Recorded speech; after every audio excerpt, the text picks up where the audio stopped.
Lecture du livre des Actes des Apôtres. En ces jours-là, Pierre et Jean montaient au temple pour la prière de l'après-midi à la 9e heure. On y amenait alors un homme infirme de naissance, que l'on installait chaque jour à la porte du temple appelée la Belle Porte, pour qu'il demande l'aumône à ceux qui entraient. Voyant Pierre et Jean qui allaient entrer dans le temple, il leur demanda l'aumône. Alors Pierre ainsi que Jean fixa les yeux sur lui, et il dit « Regarde-nous ». L'homme les observait, s'attendant à recevoir quelque chose de leur part. Pierre déclara « De l'argent et de l'or, je n'en ai pas, mais ce que j'ai, je te le donne. Au nom de Jésus-Christ le Nazaréen, lève-toi et marche. » Alors le prenant par la main droite, il le releva, et à l'instant même ses pieds et ses chevilles s'affermirent. D'un bond, il fut debout et il marchait. Entrant avec eux dans le temple, il marchait, bondissait et louait Dieu. Et tout le peuple le vit marcher et louer Dieu. On le reconnaissait, c'était bien lui qui était assis à la belle porte du temple pour demander l'aumône. Et les gens étaient frappés de stupeur et désorientés devant ce qui lui était arrivé. Parole du Seigneur. Nous rendons grâce à Dieu.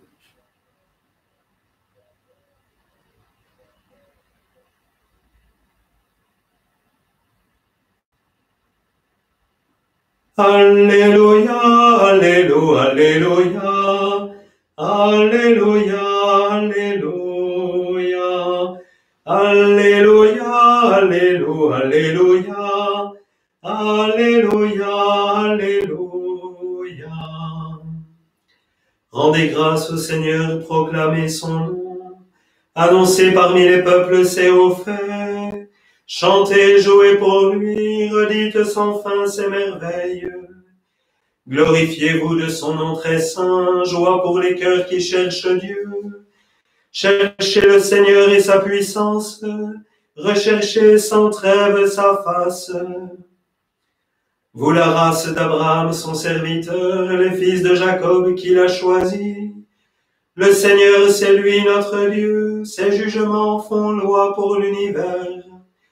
Il s'est toujours souvenu de son alliance, parole édictée pour 1000 générations, promesse faite à Abraham, garantie par serment à Isaac. Alléluia, Alléluia, Alléluia, Alléluia, Alléluia, Alléluia, Alléluia, Alléluia, Alléluia. Voici le jour que fit le Seigneur, qu'il soit pour nous jour de fête et de joie.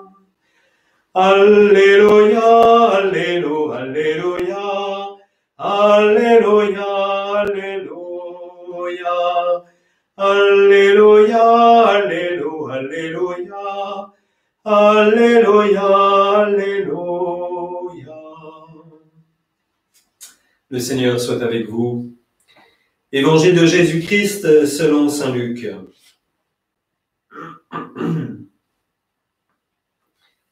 Le même jour, c'est-à-dire le premier jour de la semaine, 2 disciples faisaient route vers un village appelé Emmaüs, à 2 heures de marche de Jérusalem, et ils parlaient entre eux de tout ce qui s'était passé. Or, tandis qu'ils s'entretenaient et s'interrogeaient, Jésus lui-même s'approcha et il marchait avec eux. Mais leurs yeux étaient empêchés de le reconnaître. Jésus leur dit « De quoi discutez-vous en marchant ?» Alors ils s'arrêtèrent tout tristes. L'un des deux, nommé Cléophas, lui répondit « Tu es bien le seul étranger résidant à Jérusalem qui ignore les événements de ces jours-ci. » Il leur dit « Quels événements ?» Ils lui répondirent « Ce qui est arrivé à Jésus de Nazareth, cet homme qui était un prophète puissant par ses actes et ses paroles devant Dieu et devant tout le peuple. Comment les grands prêtres et nos chefs l'ont livré. Ils l'ont fait condamner à mort et ils l'ont crucifié. Nous espérions que c'était lui qui allait délivrer Israël. Mais avec tout cela, voici déjà le 3e jour qui passe depuis que c'est arrivé. À vrai dire, des femmes de notre groupe nous ont remplis de stupeur. Quand dès l'aurore elles sont allées au tombeau, elles n'ont pas trouvé son corps. Elles sont venues nous dire qu'elles avaient même eu une vision. Des anges qui disaient qu'il est vivant. Quelques-uns de nos compagnons sont allés au tombeau et ils ont trouvé les choses comme les femmes l'avaient dit. Mais lui, ils ne l'ont pas vu. Il leur dit alors, « Esprit sans intelligence, comme votre cœur est lent à croire tout ce que les prophètes ont dit. Ne fallait-il pas que le Christ souffrit cela pour entrer dans sa gloire ?» Et partant de Moïse et de tous les prophètes, il leur interpréta dans toute l'Écriture ce qui le concernait.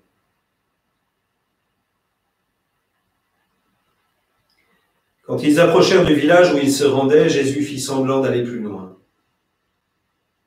Mais ils s'efforcèrent de le retenir. « Reste avec nous, car le soir approche et déjà le jour baisse. » Il entra donc pour rester avec eux. Quand il fut à table avec eux, ayant pris le pain, il prononça la bénédiction, et l'ayant rompu, il le leur donna. Alors leurs yeux s'ouvrirent, et ils le reconnurent, mais il disparut à leur regard. Ils se dirent l'un à l'autre, « Notre cœur n'était-il pas brûlant en nous, tandis qu'il nous parlait sur la route et nous ouvrait les Écritures ?» À l'instant même, ils se levèrent et retournèrent à Jérusalem.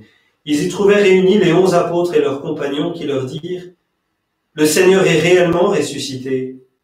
Il est apparu à Simon-Pierre. » À leur tour, ils racontaient ce qui s'était passé sur la route et comment le Seigneur s'était fait reconnaître par eux à la fraction du pain.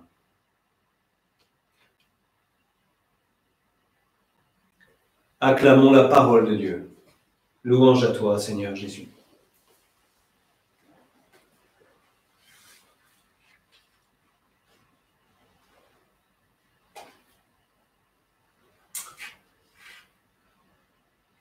Ce soir, je suis habité par 3 choses à partir des lectures de ce jour. La première, c'est la déclaration de Pierre, qui est extraordinaire au mendiant de la belle porte. « De l'argent et de l'or, je n'en ai pas, mais ce que j'ai, je te le donne. Au nom de Jésus-Christ le Nazaréen, lève-toi et marche. » Bien souvent, il m'arrive comme prêtre d'être face à des situations, et je pense que beaucoup d'entre vous pourraient dire la même chose, qui me laissent désemparé. Des familles qui se déchirent, des injustices criantes, des morts inacceptables, des souffrances physiques intenables. Et dans ces moments-là, tout ce qui peut parfois faire ma force et mes certitudes sont profondément ébranlés et je me sens bien pauvre et bien faible. Et je repense souvent à cette parole de Pierre, qui est une véritable force dans la faiblesse qui peut à ce moment-là m'habiter. De l'argent et de l'or, je n'en ai pas. Oui, les richesses humaines, l'intelligence pour répondre à toutes les questions du mal, pour répondre à toutes les interrogations du cœur de l'homme, je n'ai pas la réponse. Je cherche, j'essaye d'exercer mon intelligence, bien sûr, mais je n'ai pas la réponse parce que je ne suis pas un génie. Je n'ai pas obligatoirement non plus tous les moyens qui vont t'aider pour résoudre les difficultés que tu as. Mais j'ai une chose. J'ai qu'une seule chose. C'est la foi qui me fait dire, au nom de Jésus, le Nazaréen, l'homme bien précis de Nazareth qui a vécu il y a 2000 ans et en qui je reconnais le Fils de Dieu, au nom de cet homme-là, je te dis, lève-toi et marche. Lève-toi et marche, c'est-à-dire vis. Vis. Ne reste pas mort. Ne reste pas étouffé par les forces de mort qui veulent te laisser dans les creux de ton existence. Non, lève-toi et marche. C'est tout ce que j'ai. Et c'est tout ce que je peux t'offrir. Et quand c'est accueilli dans la foi, ce qui ne dépend pas de nous, c'est la liberté du cœur de la personne qui est en face de nous. Quand c'est accueilli dans la foi, eh bien cette simple confiance, ce simple acte de foi, cette simple parole, elle relève et elle donne la vie profondément. La vie qui ne vient pas de nous, mais la vie qui vient de Dieu. C'est la première chose que je voulais vous partager ce soir. Et je pense que dans cette période de difficultés que nous traversons avec le Covid, je crois que cette simple parole, dans notre pauvreté et notre dénuement, elle peut beaucoup nous aider. Nous avons à être des témoins qui sont bien pauvres, qui n'ont pas les réponses à tout, même si parfois nous pouvons le dire entre amis autour d'un verre, voilà. Mais en fait, c'est pauvre tout ça. Et nous avons une chose, au nom de Jésus le Nazaréen, lève-toi et marche. La deuxième chose, je vais être plus court, plus bref. Je vais prendre ce magnifique tableau que nous connaissons bien, qui est une copie, un travail à partir du tableau d'Arcabas, qui représente la scène que nous avons entendue dans l'évangile de ce jour avec Jésus et les disciples d'Emmaüs, les témoins d'Emmaüs. Ce qui est remarquable dans ce tableau, dans l'œuvre d'Arcabas, c'est le travail autour des yeux. Des yeux qui ne sont pas des yeux normaux, des yeux habituels. En fait, Arcabas dessine un double regard. Il y a comme un double foyer, comme s'ils avaient deux yeux superposés l'un sur l'autre. Et le génie de l'artiste, à ce moment-là, c'est de montrer et d'exprimer comment la foi est un regard qui se superpose sur nos yeux physiques, biologiques, habituels, naturels. La foi nous fait regarder la vie, l'existence, les relations, le monde, la nature, avec un autre regard, avec le regard du Christ ressuscité. Et bien que cette fête pascale soit l'occasion pour nous d'approfondir ce regard et cette foi.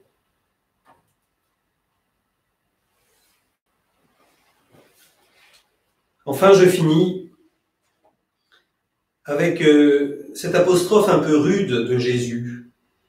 Esprit sans intelligence. Comme votre cœur est lent à croire tout ce que les prophètes ont dit, ne fallait-il pas que le Christ souffrit cela pour entrer dans sa gloire? Pourquoi est-ce qu'il fallait que Jésus souffre la passion? Pourquoi est-ce que le fait que nous n'arrivions pas à l'accepter fait de nous des êtres sans intelligence? Mais c'est parce que nous voulons nier notre condition humaine. Et la crise du Covid nous le ramène brutalement devant les yeux. Nous sommes profondément fragiles. Nous sommes profondément faibles. Une petite bactérie de rien du tout détruit notre monde. Ou en tout cas le stoppe, le freine brutalement. Bouleverse complètement nos agendas personnels, familiaux. Elle change tout. Je suis tellement fragile. Et je peux souffrir tellement de par cette maladie, mais tellement aussi de par la solitude qu'elle implique. Je peux souffrir tellement des conditions, de la situation économique dramatique de mon entreprise. Je peux souffrir tellement de mon conjoint qui peut être violent en parole, en action, en pensée parfois. Je peux souffrir tellement de mes enfants insupportables. Je peux souffrir tellement de mes parents. Je peux souffrir tellement de tellement de façons. Et puis je souffre aussi parce que je suis privé de l'Eucharistie. Je souffre parce que je suis privé du corps de l'Église. Voilà, la souffrance, elle est au cœur de la vie humaine. Elle est là. Et si le Christ était véritablement Dieu se faisant homme de nous, proche de nous, et venant nous sauver, et venant nous épouser, faire alliance avec nous, eh bien, il devait passer par la souffrance. Il devait passer et éprouver profondément ce que nous ressentons, ce que nous traversons douloureusement. Alors n'en restons pas à la souffrance et à la douleur, parce que, comme nous l'avons entendu dans la première lecture, la force la confiance que nous pouvons simplement partager, elle vient d'une simple chose, elle ne vient pas de nous, mais elle vient de l'expérience de la résurrection. Elle vient de Pâques. C'est pour ça qu'il est si important de nous fêter joyeuse Pâques. Joyeuse Pâques à vous.